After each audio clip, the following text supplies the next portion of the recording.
গ্রামের নাম শান্তিপুর হলেও জায়গাটা বেশ নির্জন। শহরের পুরনো জমিদার বাড়ির পাশেই অর্কর দাদুর বাড়ি। অর্ক ঢাকা থেকে কয়েকদিনের জন্য বেড়াতে এসেছে। বড় শহর থেকে আসা ছেলে, তাই ভূত প্রেতে তার তেমন বিশ্বাস নেই। প্রথম সংকেত রাত তখন প্রায় 2টা। অর্ক জানলার পাশে বসে ল্যাপটপে কাজ করছিল। হঠাৎ তার মনে হলো বাইরের বাগানে কেউ একজন দাঁড়িয়ে আছে। জানালার কাজ ঝাপসা হয়ে যাওয়ায় পরিষ্কার দেখা যাচ্ছিল না। অর্ক ভাবল হয়তো কোনো চোর। সে টর্চ নিয়ে বাইরে বের হল, কিন্তু বাগানে গিয়ে কাউকেই দেখতে পেল না। শুধু বাতাসের শোঁ শোঁ শব্দ, আর দূরে কোনো এক কুকুরের একটানা কান্নার শব্দ শোনা যাচ্ছিল।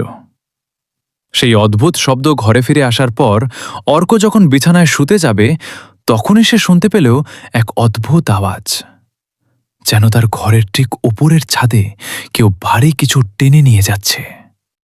খস খস খস খস, শব্দটা থামছেই না। দাদুর বাড়িটা একতলা, ছাদের ওপর কোনো ঘর নেই। তাহলে ওখানে এত রাতে কে যাবে? অর্ক সাহস করে সিঁড়ি দিয়ে ছাদে উঠল, কিন্তু ছাদে গিয়ে সে যা দেখল তাতে তার গায়ের রক্ত হিম হয়ে গেল।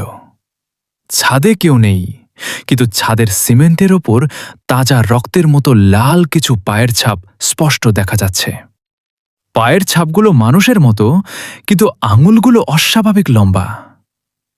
আশ্চর্যের বিষয় হল, ছাপগুলো ছাদের মাঝখান থেকে শুরু হয়ে ঠিক যেখানে অর্কর ঘরের জানালার কার্নিশ, সেখানে গিয়ে শেষ হয়েছে। ভয়ঙ্কর পরিণতি। অর্ক ভয়ে ভয়ে নিচে নেমে নিজের ঘরে এসে দরজা আটকে দিল। সে বুঝতে পারছিল না কি করবে। হঠাৎ তার মনে হল ঘরের ভেতর পচা মাংসের মতো কটু গন্ধ ছড়িয়ে পড়ছে। সে বিছানার ওপর বসে কাঁপছে। ঠিক তখন সে শুনতে পেল তার খাটের নিচে কিছু একটা নড়ছে। সে নিচু হয়ে খাটের নিচে টর্চ মারতেই তার নিঃশ্বাস বন্ধ হয়ে আসার উপক্রম হল। খাটের নিচে শুয়ে আছে কুচকুচে কালো রঙের একটা বীভৎস অবয়ব। তার কোনো চোখ নেই, কেবল চোখের জায়গায় দুটো গভীর গর্ত। মুখটা কান পর্যন্ত চেরা, আর সেখান থেকে লাল লালা পড়ছে। সেই বীভৎস প্রাণীটি অর্কর দিকে তাকিয়ে অমানসিক গলায় ফিসফিস করে বলল, তুমি তো আমাকেই খুঁজছিলে, তাই না? পরদিন সকালে অর্কর দাদু ঘরে ঢুকে দেখলেন ঘর ফাঁকা। জানলাটা খোলা, আর জানলার গ্রিলে লেগে আছে 4টে লম্বা নখের গভীর দাগ। অর্কর কোনো হদিশ আর পাওয়া যায়নি।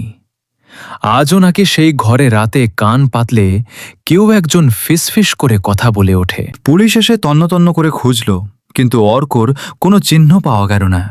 তবে গ্রামের বয়স্ক লোকেরা বলাবলি শুরু করল, সেই পুরনো জমিদার বাড়ির অভিশাপ আবার জেগে উঠেছে।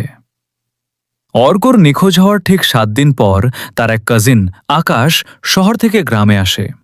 সে মানতেই পারছিল না যে তার হাসিখুশি ভাইটা এভাবে হাওয়া হয়ে যাবে। বন্ধ ঘরের রহস্য। আকাশ জেদ ধরল সে অর্কর সেই ঘরেই রাত কাটাবে। দাদু অনেক বারণ করলেও আকাশ শুনল না। রাত বাড়ার সাথে সাথে ঘরের পরিবেশ ভারী হয়ে উঠতে লাগল। দেয়ালগুলো যেন ঘামছে, আর বাতাসের গন্ধে সেই পচা মাংসের গন্ধটা আবার ফিরে এলো। হঠাৎ আকাশের ফোনের স্ক্রিনটা নিজে নিজেই জ্বলে উঠল। ফোনের ভয়েস রেকর্ডার অ্যাপটি চালু হয়ে আছে এবং তাতে কিছু একটা রেকর্ড হচ্ছে।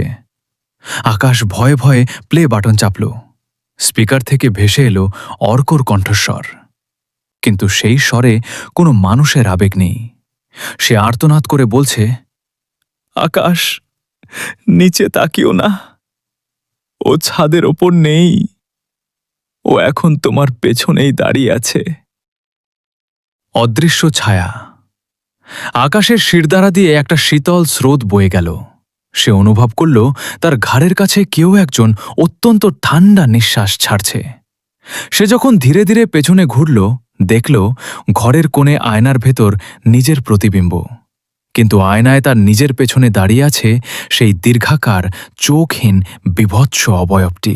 সবচেয়ে ভয়ের ব্যাপার হলো, ঘরে সরাসরি তাকালে কাউকে দেখা যাচ্ছে না, কিন্তু আয়নায় সেই দানবটি স্পষ্ট। দানবটির লম্বা নখওয়ালা হাতটা ধীরে ধীরে আকাশের কাঁধের দিকে এগিয়ে আসছে। আয়নার ভেতর সেই ছায়াটি আকাশের প্রতিবিম্বের গলা টিপে ধরল। আকাশ দেখল তার নিজের গলায় নীল রঙের দাগ ফুটে উঠছে, যদিও ঘরে তাকে স্পর্শ করার মতো কেউ নেই। শেষ চিৎকার। আকাশ কোনো মতে টলতে টলতে জাঙ্গার দিকে দৌড়ে গেল। বাইরে তখন অমাবস্যার ঘুটঘুটে অন্ধকার। সে যখন চিৎকার করতে চাইল, দেখল তার মুখ দিয়ে কোনো শব্দ বের হচ্ছে না। ঠিক তখনই সে জাঙ্গার গ্রিলে সেই 4টি নখের দাগ দেখতে পেল, যা অর্কর নিখোঁজের রাতে তৈরি হয়েছিল। হঠাৎ ঘরের আলোটা নিভে গেল। অন্ধকারে আকাশ অনুভব করল তার পা ধরে কেউ হেঁচকা টানে খাটের নিচে নিয়ে যাচ্ছে। মেঝেতে তার নখের আঁচড়ের শব্দ আর একটা বিকট অমানুষিক হাসিতে শান্তিপুর গ্রামটি যেন কেঁপে উঠল। পরদিন সকালে গ্রামের মানুষ দেখল দাদুর বাড়ির সেই ঘরটির দরজা ভেতর থেকে বন্ধ, কিন্তু ভেতরে কেউ নেই। শুধু ঘরের সেই আয়নাটি চুরমার হয়ে ভেঙে পড়ে আছে, আর মেঝেতে রক্তের অক্ষরে লেখা, পরের জন কে।